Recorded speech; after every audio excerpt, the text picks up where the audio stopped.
მოგესალმებით. ამათ უყვარს საქართველოს მეტის ფულის გარდა არაფერი უყვარს. ფული უყვარს გიორგი მაგაც უყოლას. ფულის გულისთვის არიან მაგ შესულები. ზოგადად რო იცოდე. მოკლედ დავიწყოთ. ძალიან მნიშვნელოვანი დღე იყო დღეს, პირველ რიგში გიორგის ულოცავ გამოსვლას. მოусმინეთ ასევე ნიკამელიას ინტერვიუს. ფაქტიურად ადამიანმა თქვა ის, რომ ამ ოპოზიციასთან ის თანამშრომლობას არ აპირებს და ძალიან გულდაწყვეტილია იმის შესახებ, რომ ბიძინა ივანიშვილის დამარცხება ერთობის გარეშე ვერ მოხდებოდაო, მას ესე წარმოუდგენია, მე სულ არ წარმომიდგენია ესე და აი ეს ერთობა დაინგრაო და ამან ბიძინა ივანიშვილის წისქვილზე დაასხა წყალიო და მართალიც არის, რომ ამან ბიძინა ივანიშვილის წისქვილზე დაასხა წყალი, ოღონდ თავიდანვე დაასხა ბიძინა ივანიშვილის წისქვილზე წყალი, იმიტომ რომ თავიდანვე ეს ოპოზიცია როდესაც შეიკრიბა, ამ ოპოზიციის გარკვეული ნაწილი უკვე თანამშრომლობდა ბიძინა ივანიშვილთან და ლელოს, როდესაც მე ველაპარაკები და მიმართავ ვაკრიტიკებ, საერთოდ არა მაქვს იმის განცდა, რომ მე ვინმე სხვა პარტიას ველაპარაკები. ლელო არის პირდაპირ ქართული ოცნების დანამატი და დღეს რომ ისინი რაღაც ისევ თანამშრომლობაზე ლაპარაკობენ, ვინც ამ მახეში კიდევ ერთხელ გაყოფს თავს, ის აუცილებლად დამარცხდება ბიძინა ივანიშვილთან ბრძოლაში. მოდით ახლა ამნისტიაზე ვილაპარაკოთ.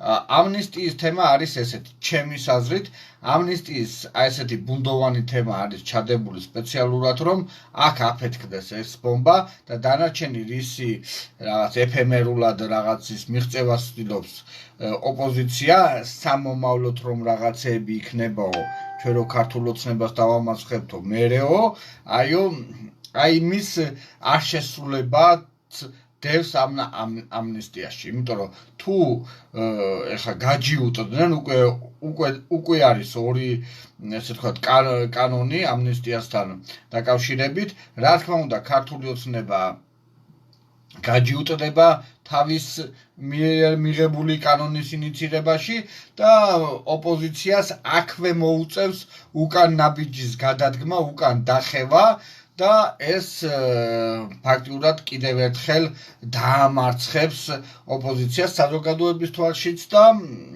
ზოგადად პოლიტიკურ ქულებს დააკლებს. მე საერთოდ ვფიქრობ, რომ შემოდგომამდე, როდესაც ესენი იძახიან, რომ ვადამდელი არჩევნები უნდა გაიმართოს და ჩვენ კიდევ ერთიანები უნდა ვიყოთ და ერთად უნდა ვიომოთ და ერთად უნდა ვიბრძოლოთ, შემოდგომამდე ქართული ოცნების დახმარების გარეშეც საზოგადოება დაინახავს რეალურად, რომ ის ადამიანები, ვინც დღეს შელაგდნენ, კარგი სიტყვა, ვინც დღეს შეყარეს, შემწყემსეს ესე პარლამენტში, სინამდვილეში არაფრის გამკეთებლები არიან და მათი მარგინალიზაცია კიდევ უფრო მოხდება. ამაში სულ არ მიიღოს ქართულმა ოცნებამ მონაწილეობა, ისედაც ესე იქნება, იმიტომ რომ მათ სიტყვას ფასი აღარ ექნება, ისინი ვერაფერს ვერ შეცვლიან, ისევ იქნება კორუფცია, ზოგი ჩაებმება კიდევაც ამ კორუფციაში და მოხდება ესე ვთქვათ აი შესული ოპოზიციის და ქართული ოცნების შეხმატკბილება, მათი ისინი გახდებიან ქოცები, უკვე ქოცები არიან. ისინი გახდებიან ყველანი ერთად ქოცები, იმიტომ რომ შენ იმუშაო არაფორმალური მმართველის პირობებში პარლამენტში, ეს არა მარტო პასუხისმგებლობა, ეს აუცილებლად მოგიტანს ზიანს, პოლიტიკურ ზიანს და საზოგადოება აუცილებლად განეწყობა შენს მიმართ უარყოფითად. ამას ისინი თავად გრძნობენ და დღეს ნაციონალურ მოძრაობას და სხვა პარტიებსაც მოუწოდებენ თანამშრომლობისთვის. ანუ თქვენც შემოდით იმ განავალში, რაშიც ჩვენ ვზივართო და როგორც კი ამ ნაბიჯს ისევ გადადგამს ოპოზიცია და იმ განავალში ჩაჯდება რა განავალშიც ახლა ესენი ზიან, ისევ იმ შედეგით დასრულდება, რა შედეგიც ახლა მივიღეთ. აუცილებლად ესე იქნება, იმიტომ რომ ხალხის უნდობლობა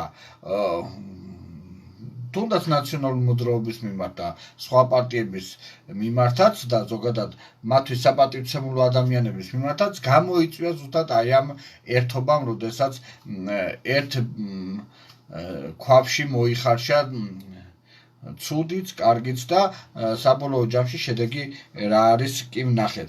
რისკები არის ძალიან ბევრი, ჩვენ რა რისკებიც ვაქვს, წავიკითხავ რაულ მერე აზრი არ მინდა რომ გამიწყდეს. ჩვენ რას ვრისკავთ? ეხლა ნახეთ, ესენი იძახიან რომ 2000 ეხლა შემოდგომაზე ჩვენ ჩავატაროთ ადგილობრივი არჩევნები და ეს იქნება რაღაცა რეფერენდუმიო. ოღონდ ამასო ჭირდებაო გაერთიანებაო და ერთად ბრძოლაო. ანუ ჩვენ გვეუნებიან დღეს რომ სუსის აგენტებს გვიძახიან და რაღაცა ჩათლახებს და რავი მოსყიდულობს და მისყიდულობს, გვეუნებიან რომ თქვენ ახლა კიდე იომეთო ადგილობრივ არჩევნებზე თუ მოახერხეს იმდენი რომ ქართულ ოცნებას 53% წავართვით და ამათ მივეცით, მაშინ ჩატარდება ვადამდელი არჩევნები და ის წელიწადნახევარი, რაც ეხლა იყვნენ პარლამენტში, ამას კიდე დაემატება, თუ მოიგეს შემდგომ კიდე 4 წელიწადია გამოუვათ 5 წელიწადნახევარი.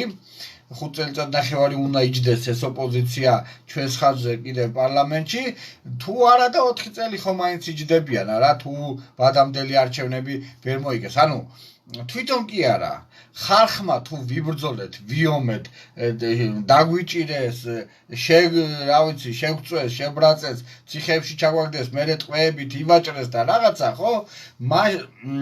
აი ამ შემთხვევაში და თუ ქართულმა ოცნებამ ვერ მიიღო ის 53%, ხო? მაშინ ამათ კიდევ უფრო გაუხანგრძლდებათ პარლამენტში ყოფნა, ანუ ვადამდელი რო ჩაინიშნება და თუ მოიგო ქართულმა ოცნება, ჩვენ დავრჩებით ნაცემები, დატყვევებულები, რა ვიცი მე პატიმრობაში მყოფები და თვითონ დარჩებიან 4 წელი პარლამენტში და მერე გეთახმები თორნიკე მოვა საბაბუაძე და დამიწყეს ყვირილი შენახარო სუსის აგენტიო. ხო, ისე წეგან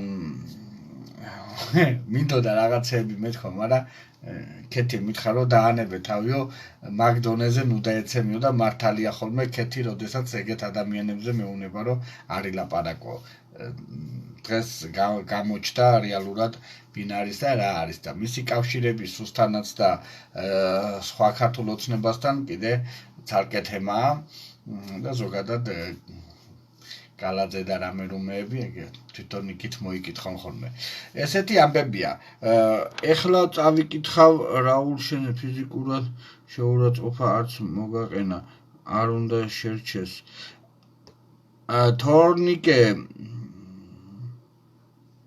თორნიკე როგორი რაღაცა იცი ძმაო, საბაბუაძე რო ხარ უკვე ხარ შეურაცხყოფილი. თან არ მისულვა რაღაცა ჩხუბი და რაღაცა. მაინტერესებდა ვეკითხებოდი რომ ამნისტიის კანონი რატო ჩაწერეთ შიგნით მეთქი, იმიტომ რომ ეს კანონი რო ყოფილიყო და ესეთი რაღაცის მიღებას თუ ისინი აპირებდნენ, ხო? ჩვენ ხო უნდა გვცოდნოთ ადამიანებს, ვისაც ეს კანონი გვეხება, მათ ხო არ ეხებათ ეს ჩვენ გვეხება და ჩვენ ამაში მივიღებთ მონაწილეობას. ეხლაც კი იმის მაგივრად რომ ჩაგვთონ, აქეთ შეურაცხყოფებს გვაყენებენ და უნდათ რომ გაგვაშავონ და ისეთი ადამიანები, ვიცით სინამდვილეში ამაში რა დევს, რა საფრთხეები დევს და ამის ანალიზი შეგვიძლია და გაცვლა შეგვიძლია, ესეთი ადამიანების გამარგინალება უნდათ, როგორც ნიკა მელიასი. ნიკა მელიასი არ გამოსდით და ვერც გამოუვათ, როგორ შეიძლება ესეთმა პეტუხებმა ნიკა მელია, რომელიც ჩვენი დროის გმირად იქცა და ის ყველაფერი, რაც დღეს ქართული ოცნების თავს ხდება და ჩვენი ქვეყნის პოლიტიკას გასაზღვრავს და ყველაზე კარგი ის არის, რომ ახალგაზრდები, რომლებსაც აკლდათ აი ეს გმირული ეს ვაჟკაცური ადამიანები ეს სახეები დღეს რაღაცა ნიკამელია მათთვის ასოცირდება ბრძოლასთან, მეომართან, ქვეყნის სიყვარულთან და ეს ძალიან კარგია ესეთი ადამიანები ბევრი უნდა იყვნენ სამაგალითო ადამიანები რომ მე გავზარდოთ ჩვენი მომავალი თაობა ესეთი ადამიანებზე მე მაგალითად ჯორჯ ვაშინგტონს რო უკითხავდი ნიკუშას ჩემს ძმისშვილს მოწონდა რომ აი მე ჯორჯ ვაშინგტონი უნდა ვიყო და რაღაცები და რატომაც არა თუ ვიღაცას ამერიკაში შეუძლია იყოს ჯორჯ ვაშინგტონი საქართველოშიც შეუძლია იყოს ჯორჯ ვაშინგტონი ან რაღაცა გმირი და ეს ძალიან კარგია აბა ჩმორების და ესეთი რაღაცა პეტუხების ქვეყანაში ჩემმა მტერმა იცხოვროს ხო ჩვენ გვჭირდება ესეთი რაღაცები რასაც ნიკა აკეთებს და ძალიან მიხარია რომ ესე იქცევა სამაგიეროდ არ მიხარია ისე როგორაც იქცევიან დანარჩენები მაგრამ ეს მათი გაზრდის აღზრდის წრის გარემოს და სურვილების ესე თქვა გამომხატველია ისინი მაგ გაიზარდნენ და ეგრე იმიტომაც იქცევიან გაიხარეო სხვათა შორის უყურებდი რაიოს ხო ესეთი ამბებია. მოკლედ, მე რა ვიცი, კიდევ ერთხელ განმეორდები იმას, რომ თუ ამ ოპოზიციამ და ისინი აუცილებლად მოინდომებენ, რომ ნაციონალური მოძრაობის მხარდაჭერები გამოიყენონ სათავისად, იმიტომ თვითონ არ აყავთ და შემოდგომამდე, როდესაც ადგილობრივი არჩევნები იქნება ისინი ხო დაიწყებენ ხალხში სიარულს, მე დარწმუნებული ვარ, ახლა კარებს რო გააღებს ვიღაცა გინდა სოფელში, გინდა თბილისში და იქ დახვდება ან ლელო, ან სტრატეგია აღმაშენებელი, არა მგონია იქიდან ესე თქვა მთლად კეთილი სურვილებით გამოისტუმრონ. უფრო მე მგონია რომ სადღაც კეთილებზე და სხვა ახლობელ ადამიანებზე გადაივლის ეგ ურთიერთობა ამომრჩეველსა და ამ პარტიებს შორის. ამისთვის მათ ჭირდებათ ნაციონალური მოძრაობა თავისი ელექტორატით, რაც ყავთ, აი არმიით და დღეს აი რაღაცა უკვე კი გავპროჭდითო და კი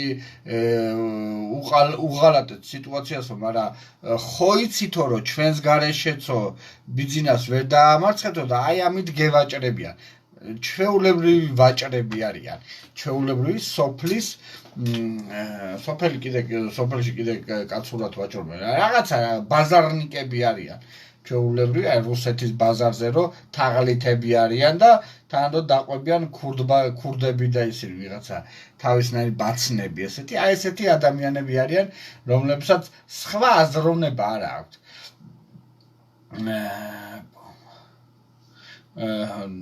თან ყველაზე ცუდი ის არის რომ რაღაცა რო საუბრობენ დაყენებული საუბრები აქვს არც განათლებასთან არ უნდა ქონდეთ პრობლემები მე მაგალითად რაღაცა სიტყვები მერევა ხოლმე და ცოტა კომპლექსდები და ესენი გამართულად ლაპარაკობენ, მაგრამ რასაც ლაპარაკობენ იმას აზრი არ აქვს, შინაარსი არ აქვს. აი კომუნისტები იყვნენ ხოლმე ესე გამოდიოდნენ და იქ რაღაც ნანახი მაქვს რამოდენიმე პასტერნაკს როგორ ლანძღავდნენ, მთელი ესე თქვა დუმა როგორ ლანძღავდა, აი მოღალატეთ რო გამოაცხადეს და ესე და ისე, ოღონდ ისე დამაჯერებლად ისეთი მაღალფარდოვანი სიტყვებით აკეთებდნენ ამას, მაგრამ სინამდვილეში ხო არ ესმოდათ, რომ პასტერნაკს ლანძღავდნენ,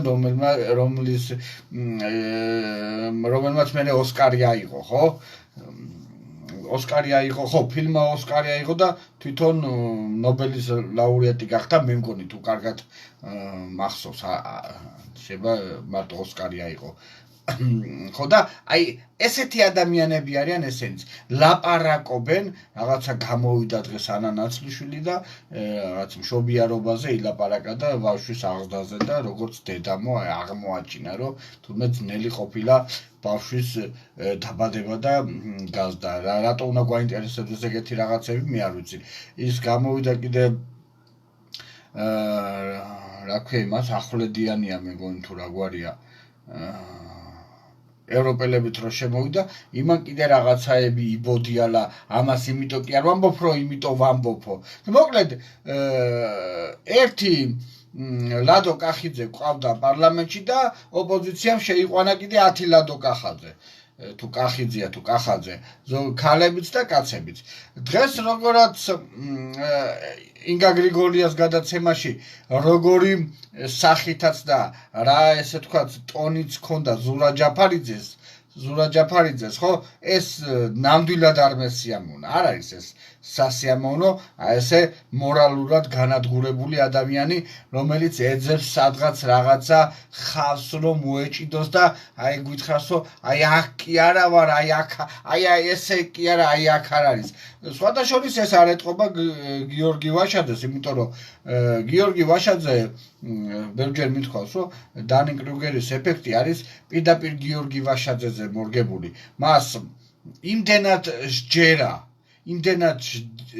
იმ სისულელით, რასაც ლაპარაკობს, რომ იჭკვიანურია, რომ შანსი არა მას შეუტოკდეს ლაპარაკის დროს ენა, ხმა, რაღაცა შეიცვალოს. გასწორებულად ლაპარაკობს იმ სისულელეს, რაც გონია, რომ არ არის სისულელე და იმდენად არის თავის აი ამ რაღაც თავში თავდაჯერებული, აი ზედ გამოჭრილია მისთვის აი ეს დანი კრუგერის ეფექტი, რითაც ძალიან ბევრი არიან დაავადებული. არა და ჩვენ გახსოვს, რომ ყველაზე ბრძნული გამონათქვამი არის ის, მე ის ვიცი, რაც არ ვიციო. ამ ადამიანებისთვის ეგ გამონათქვამი არ არის მისაღები, იმიტომ რომ ამათმა რაც იციან, ისიც არ იციან. და რაც არ იციან ის გონიათ რომ იციან.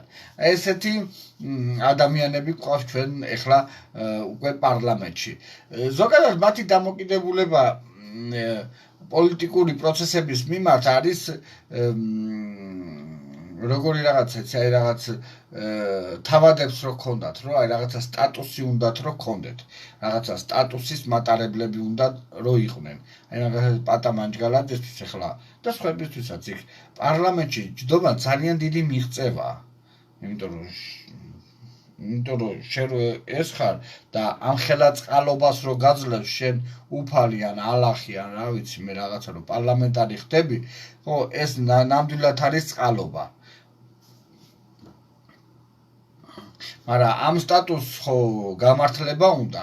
აი აქ როგორ არის და როგორ მოხდება ეს არის საქმე, იმიტომ რომ ჩვენ აი აქამდე რასაც უყურებდით, გინდა ეს სტრატეგია აღმაშენებელს, მე არ ვიცი თქვენ ესწრებოდით თუ არ ესწრებოდით, მე რამოდენიმე ესე თქვა სტრატეგია აღმაშენებლის მიერ მოწყობილ განხილვას დავსწრები ვარ და ეს იყო ჩვეულებრივი ზედაპირული სურვილები ჩვენი ქვეყნის რაღაცა რეკონსტრუქციის. აი ხა როგორც ღარიბაშვილმა რო დაანონსა რეკონსტრუქცია და იქ რაღაცა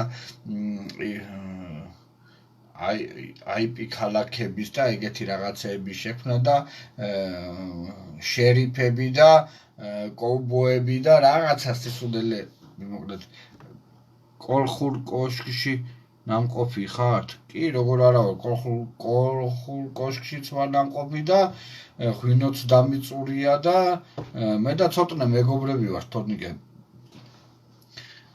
რას ქვია, არა ვარ ნამყოფი. წარმენატრება. ეხლა რო ცოტნე იყოს აქ რა ამბებს ატეხდა აი ამ სუგაბოზებულ ოპოზიციას დაუძახებდა. მოკლედ ესეთი ამბები გვაქვს. არის ერთი შანსი, რომ შეიქმნას ახალი რაღაცა ოპოზიციური პარტია, მოკლედ ახალი პარტია რო შეიქმნას და ნახეთ როგორი რაღაცა შეიძლება მოხდეს იმათი იმედი, ვისაც ახლა ქართულ ოცნებას აქვს, ანუ იმ გაფუჭებული ოპოზიციის განამ იმას ვამბობ, რომ აი შეიძლება მიეხმარებიან, ბევრი მიეხმარება კიდევაც. სულ რო არ მიეხმარო, ხო, ესენი ხო უკვე გაფუჭებული ბრენდი არიან. აი ახალი გუნდი რო შეიქმნას, ეს ძალიან დაარტყამს ეხლა უკვე ქართულ ოცნებას და ყველა ბიძინა ივანიშვილთან ასოცირებულ პარტიას, იმიტომ რომ კონკურენტი და ახალი ძალა გაჩნდება, რომელიც არ არის გასვლილი და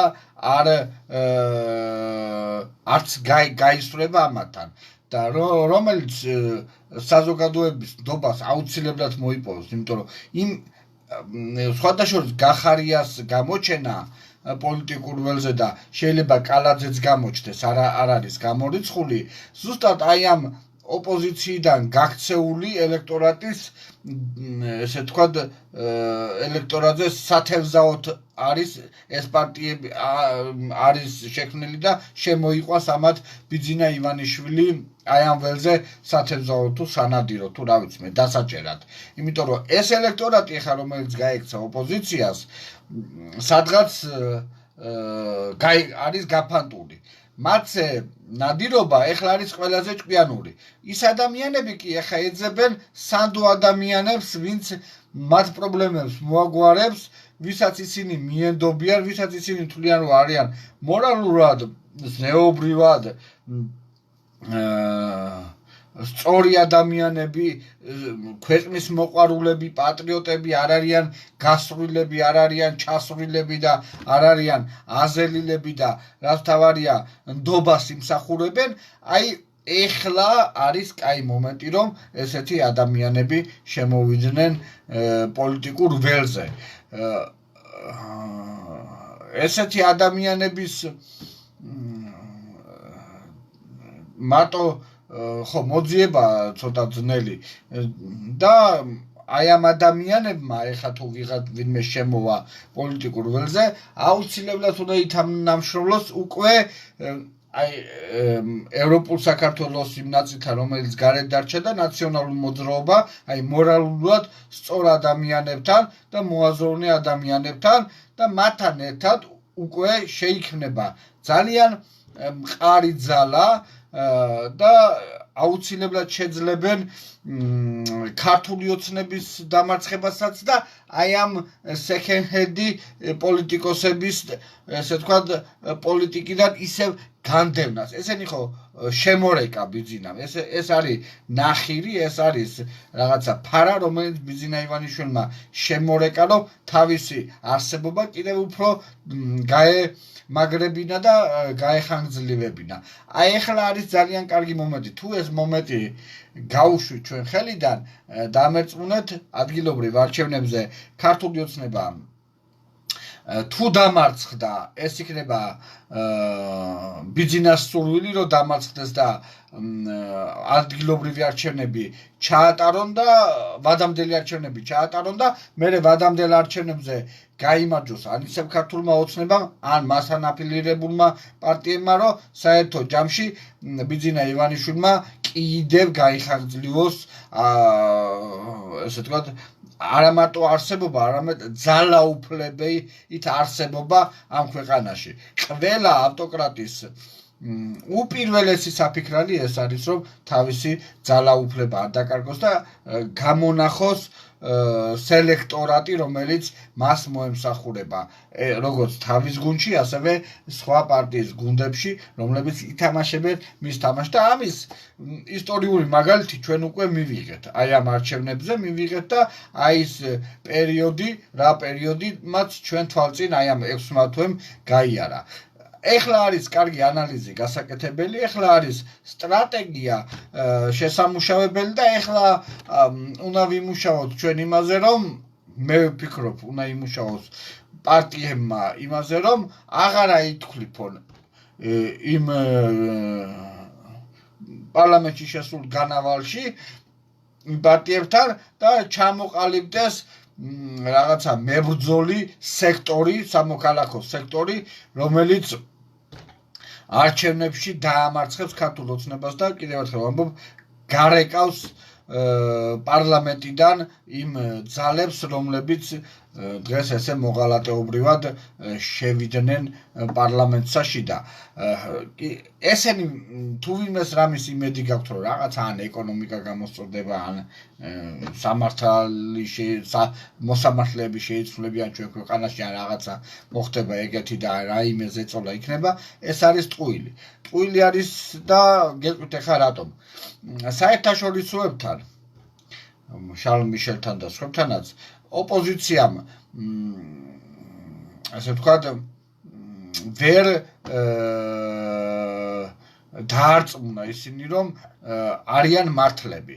როდესაც ეს დაინახეს ჩვენმა პარტნიორებმა ევროპაში, ბრუსელში, ხო, მათ აი ამ ბრძოლაში ქართულ ოცნებასა და ოპოზიციასთან ბრძოლაში, ხო, როდესაც ნახეს რომ ეს მხარე რაღაცას ერთ ადგილს ათამაშებდა და თან არ იყვნენ თლად მართლები ქართულ ოცნებასთან. ოღონდ არ იყვნენ მართლები განა იმიტომ რომ მართლები არ იყვნენ.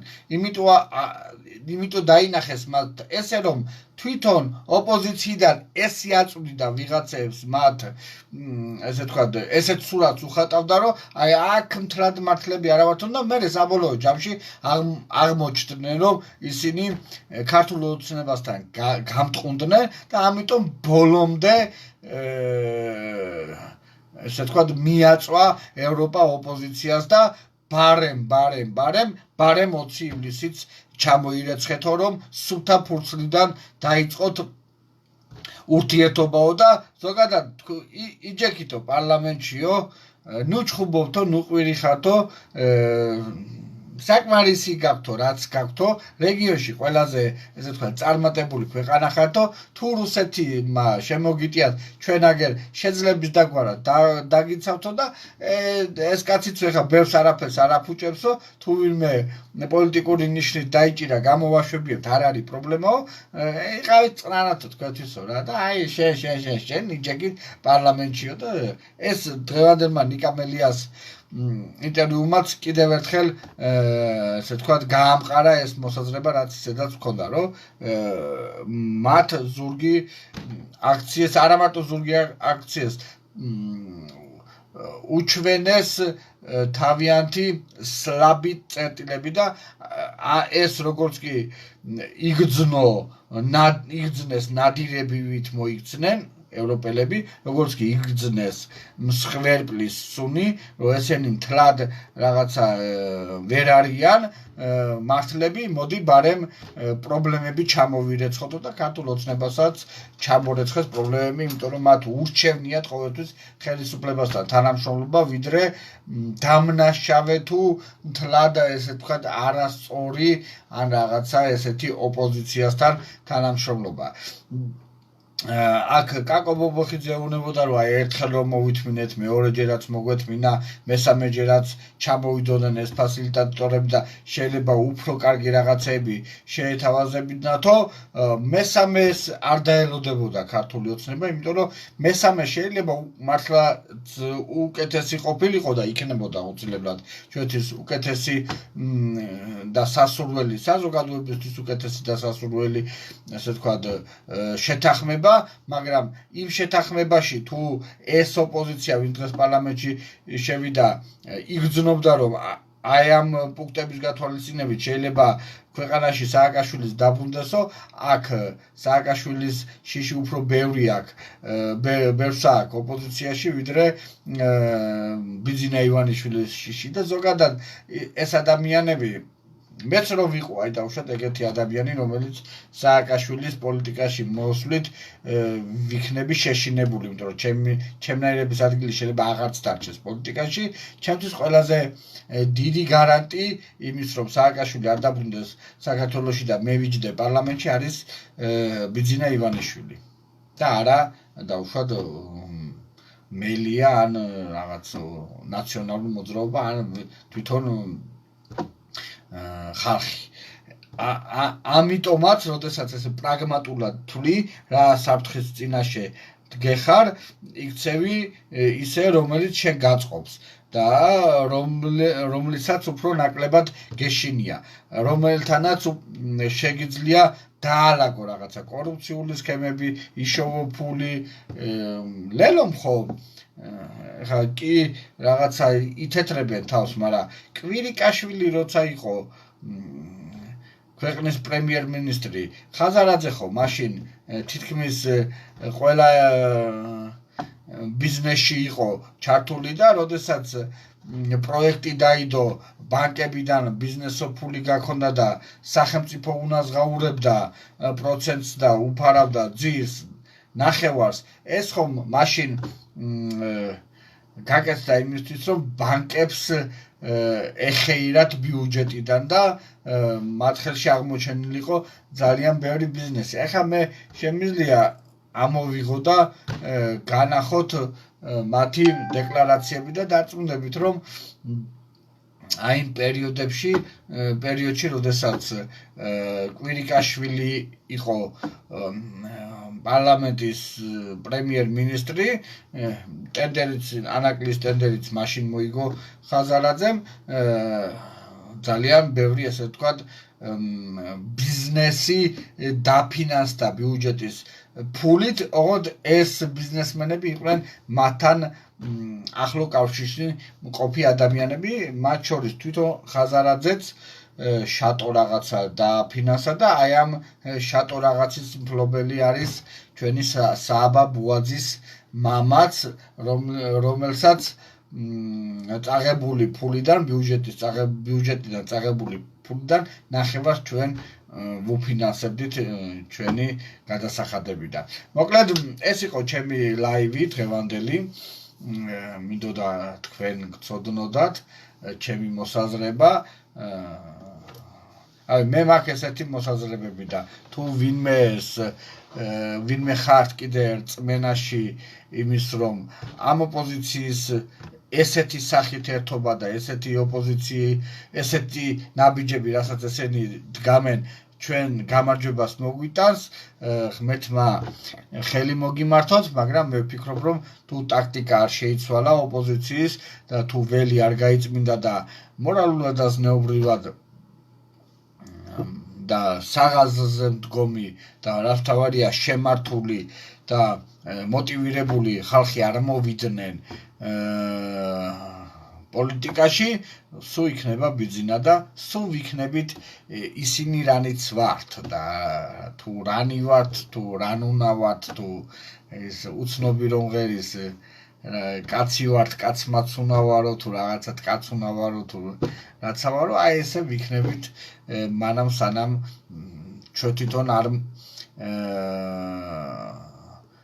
მოვახდენთ ლუსტრირებასაც, ფილტრაციასაც, სელექციასაც და არ შევარჩევთ ადამიანებს, რომლებსაც მიცემთ ინდულგენციას იმისა, რომ ქართული ოცნება დაამარცხოს. მერაბმა და ზვიადმა ორმა ადამიანმა თუ ამხელა იმპერიას გაებრძოლა და დაამარცხა, დავიჯერო ჩვენ ქვეყანაში მერაბის და ზვიადის სულისკვეთების ადამიანები აღარ ცხოვრობენ, მაშინ დაღუპულ ვართ და ეგაა.